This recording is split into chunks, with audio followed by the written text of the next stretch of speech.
Hey guys, today's my pronunciation day. I just did past perfect with some other students. You can catch that video also below. But here we're gonna do linking. Linking. Linking is a big reason why it's difficult for you to understand people when they speak English. When I'm doing teacher English, usually I speak slowly, I say every word, I make every sound, and it's very easy for you to understand. But when we're speaking, we're often using this. We're often linking the sounds together.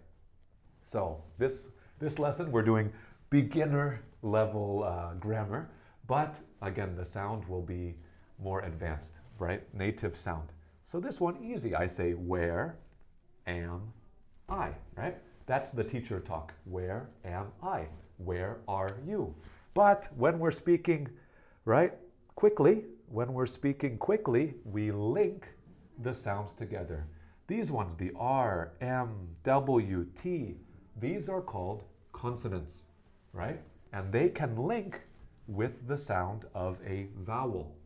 A vowel is an A, E, I, O, or U, right? So here, where am I becomes where am I? Where am I? Where am I? Where am I? Where am I? Right? It changes. So next one, how are you?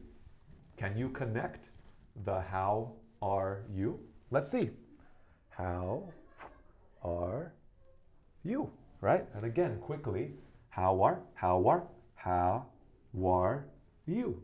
How are you? I'm fine, right?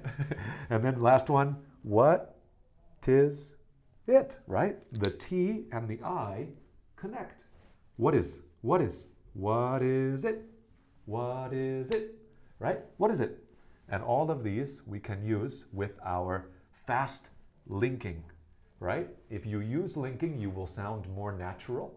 You'll also speak more quickly, which, right, for us, if we want to be more fluent, to speak better English, try to use linking when you speak, right? So that's all for my linking practice. Try this today. Listen, see if you can hear this when people speak, and I'll catch you next time.